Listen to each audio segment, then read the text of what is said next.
Hey Twisters, LI Balloon Guy, and today we're going to be making our very first balloon sculpture. The traditional flower.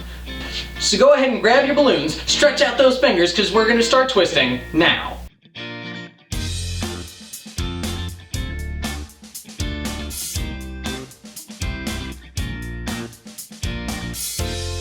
To make the balloon flower, you're going to need two balloons. One for the petals and one for the stem. We're going to start with our petals today. So what I want you to do is I want you to take your balloon and inflate it just about all the way. We're going to leave maybe about 1 to 1.5 inches of tail on the end of the balloon. Now we could tie off the balloon immediately, or we could save ourselves a step and tie the two ends together and save us from having to tie a knot. Now that we have our loop, go ahead and get your finger and your thumb on the nozzle in a pinch. Hold the balloon so it's stretched out as far as it can go and pinch with your other two fingers. This will soften the balloon for when you start twisting it. Now squish the balloon together at that point.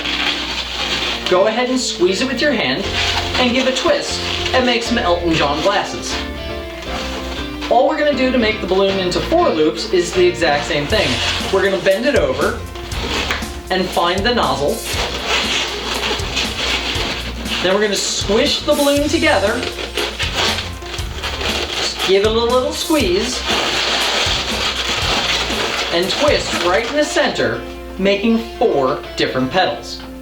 In the beginning, you might have a little bit of trouble making those petals, so let me give you a couple tips to make it a little bit easier on yourself. If you're finding that the petals are really tight and almost popping when you start twisting them, you can help mitigate that by just letting a little bit of air out of the balloon before you tie it off. This will make the balloon nice and soft. Tip number 2, after you tie the balloon end to end together, go ahead and give the whole thing a nice squish. This will make the balloon really, really soft. And as we all know, the softer the balloon, the less chance we have of popping it. Now you can go ahead and find the ends, bring them together and twist, and find your ends, and bring them together and twist. Just like that. Now that we have our petals, we can go ahead and make the stem. Once again, you're going to inflate the balloon so that it's got maybe 1 to 1.5 inches on the tail. Go ahead and give it a burp and tie it off. On the end of the balloon, we're going to twist off about a 1-inch bubble. Go ahead and take your petals and we're going to twist the 1-inch bubble through the center of the petals, like this.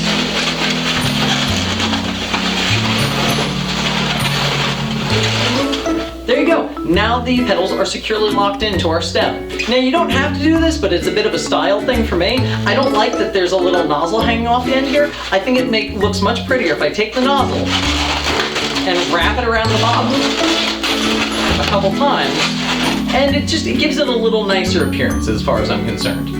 Now that we're done with the top part, we're going to make a couple leaves. To do that is real simple. Just bring the balloon down and make a loop twist.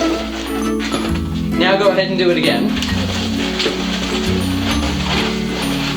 And you've got 2 loops. You got 2 petals and your flower. If we wanted to get really, really cool, we could twist off a 1-inch bubble at the end of the balloon and wrap our other petals around it.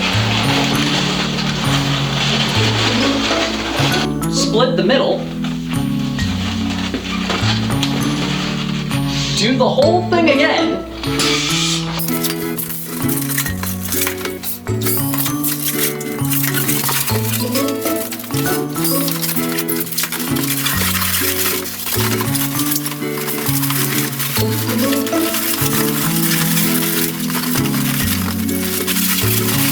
Split our new one in the middle. Take the 2 sets of flowers and twist them together at the center. Bring them all together. Tie them off with a scrap balloon. And now we've got a bouquet of flowers.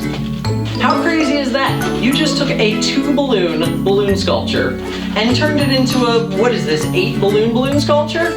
And this is something that you can give to a kid to hand their parents and you're gonna look amazing. That was a lot of work we did today, guys, but you made it through with me and I'm proud of you. You've made me proud. If you had any problems, go ahead and rewatch the video as many times as you like. And of course, if you have any questions, put them down in the comments below. I'll answer them. If you guys like what you're seeing every week, go ahead and click like and subscribe. It can only help the channel, not hurt it. Otherwise, I'll see you in next week's video.